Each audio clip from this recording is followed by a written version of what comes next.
Bora, galera! Então vamos lá então dar continuidade. Então, aqui é o Felipe Portal. Então vamos fazer então um exercício envolvendo o campo elétrico, certo? Então neste exemplo aqui que eu vou resolver, o que eu desejo saber? Eu quero saber então aonde é que o campo elétrico vai ser nulo, certo? Então nós sabemos que uma carga positiva é o campo elétrico é como se fosse um sol e saindo. Então as linhas de campo elétrico vão estar saindo aqui, ó. E essa aqui também. Então vai existir um ponto no qual essas duas linhas, ó, o campo elétrico que essa faz aqui vai ser para fora. E o campo que essa aqui faz vai ser para fora também. Então vai ter, por exemplo, uma carga, as linhas de campo dessa aqui saindo, indo para lá, e dessa daqui indo para lá. Então vai chegar num certo ponto aqui, certamente aqui internamente, que essas linhas, essas forças, no caso, as linhas de campo, as linhas de força, vai ter o mesmo módulo, de forma então que o campo resultante ele vai ser nulo. Então vamos supor que este ponto, a gente sabe, assim como lá na força elétrica, a força elétrica nós sabíamos que ela ficava sempre mais próxima da carga de menor módulo. Então o campo elétrico também vai ser a mesma coisa. O campo elétrico nulo vai ser também mais próximo da carga de menor módulo. Então como a menor módulo é essa daqui, então vamos supor que está aqui, ó, neste ponto aqui. Então o que nós temos? Devido a esta carga 1, vai ter um campo elétrico para cá, ó. Então vamos chamar de E1. E devido a esta carga aqui, vai ter um E2 para cá, ó. Então vai ter um E2. Certo? Então o que eu quero? Eu quero saber qual é essa posição aqui. Então vamos supor que esta distância, vou chamar aqui, ó, esta distância aqui eu vou chamar de x, certo?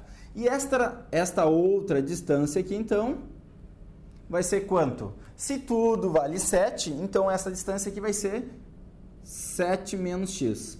Então tá. Então a gente sabe então como é que a gente calcula o campo elétrico gerado por uma carga. É o seguinte, ó, o campo elétrico gerado por uma carga vai ser o produto da constante vezes a carga que eu quero analisar, então o módulo da carga, sobre a distância ao quadrado. Então tá.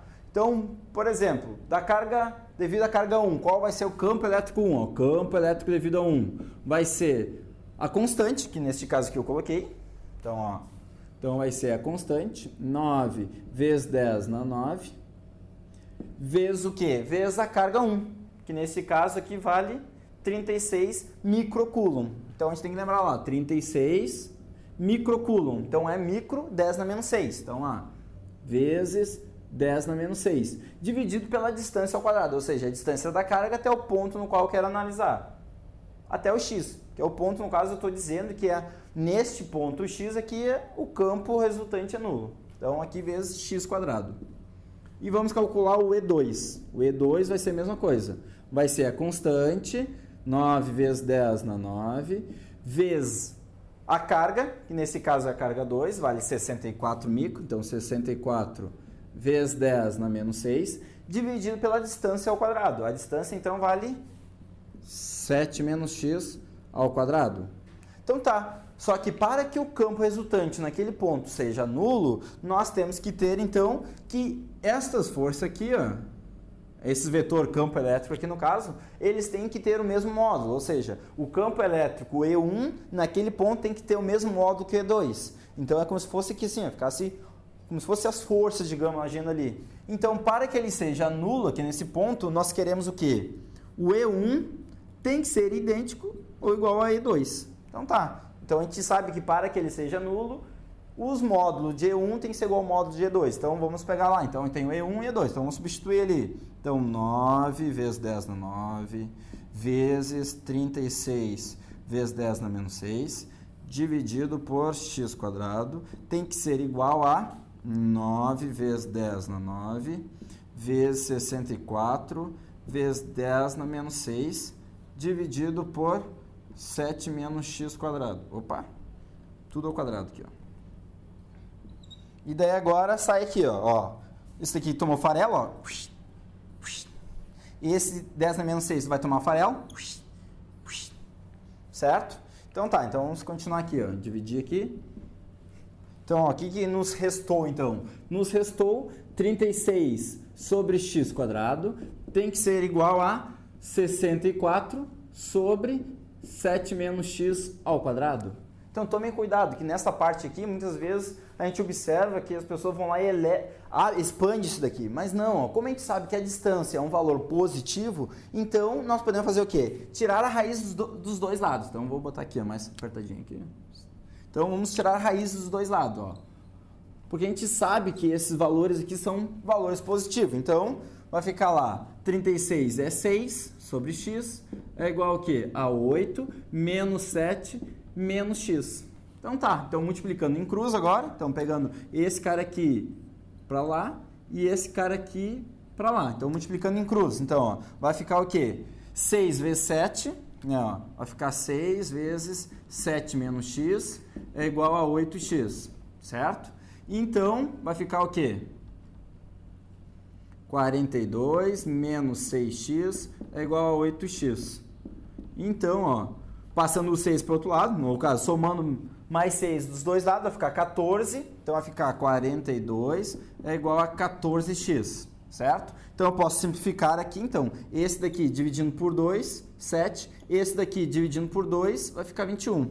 Então, nós temos o quê? Nós temos que 21 é igual a 7x. Da onde nós temos, então, passando dividindo, então, nosso x é igual a 3 metros. Então, uma forma de resolver, então, primeira forma de resolver, então, é fazendo esse método aqui. Tu calcula um, calcula o outro, iguala e calcula e tira a raiz para facilitar. Então, no lugar de tu expandir esse cara e resolver, daria um valor positivo e negativo, daí o negativo vocês veriam que ele não satisfaz a condição, que a distância é sempre um valor positivo. Então, por isso que a gente faz. O truque, nesse caso aqui, é só tirar a raiz dos dois lados, porque daí vai ficar sempre, como tu tirou, tu já garantiu que só tem a parte positiva. Então, aqui daí tu resolve, multiplica em cruz, e então a gente chegamos nesta forma, certo? Então, uma outra forma, o que nós poderíamos fazer do outro jeito? Quem se lembra lá, quando nós fizemos, então, vou botar aqui uma observação aqui. Ó, qual seria a segunda forma? Lembrem lá o seguinte que nós fizemos, quando nós falamos de força, como é que nós tínhamos calculado? Ó, nós temos uma carga aqui e uma carga aqui, tá? Então, essa daqui é positiva, positiva. Então, nós queremos este ponto aqui, por exemplo. E daí, o que nós fizemos? Chamamos de D1 e chamamos de D2. Quanto é que valia o D1? Era a raiz quadrada da carga Q1. Você lembra? Ó, D1, ela vai ser, então, proporcional à raiz quadrada desse cara aqui. 36, tira a raiz, então vai ficar 6x. Então, ele é proporcional, essa distância é proporcional a 6x. E o meu D2, ele vai ser proporcional à raiz quadrada da minha carga. 64, então, 8x. Só que a distância D1 mais D2 vale quanto? Ah, vale 7, né? Então, vai ficar lá. Então, D1 mais D2 é igual a 7. Só que D1 mais D2 é 14. Então, nós temos 14x é igual a 7. Ou seja, o meu x vale 1/2. Certo? Se o meu x vale 1/2, quanto é que vai ser o D1? Então, o meu D1, então, no caso, vai ser igual a... O x eu sei que vale 1/2, então vai ser 3 metros. Ou seja, ele vai ficar a 3 metros da carga 1. Consequentemente, ele vai ficar 4 metros da carga 2. Percebam que, ó, é muito mais rápido fazer por isso daqui, que é aquele mesmo método que nós tínhamos analisado lá quando nós falamos de força. O ponto no qual a força é nula. Aqui vale a mesma coisa. Então, porque a prova, geralmente, o que eles vão fazer? Eles vão te dar números bonitos, 36, 16, coisa assim, ou 4, porque são valores que quando tu tira a raiz, vai dar um número inteiro bonitaço. Então, geralmente vai ser assim. Então, nós podemos fazer isso daqui, que é o mesmo jeito da força. Então, a distância D1 é um valor proporcional à carga, assim como o D2, a distância até o ponto nulo vai ser proporcional à carga. Então tá, pessoal. Por enquanto, era isso. Então vai lá, não se esqueça. Se tu gostou, curta, dê seu joinha ali, se inscreva, certo? Comente, caso você queira comentar alguma coisa. E era isso aí, pessoal. Um forte abraço e até mais. Fui!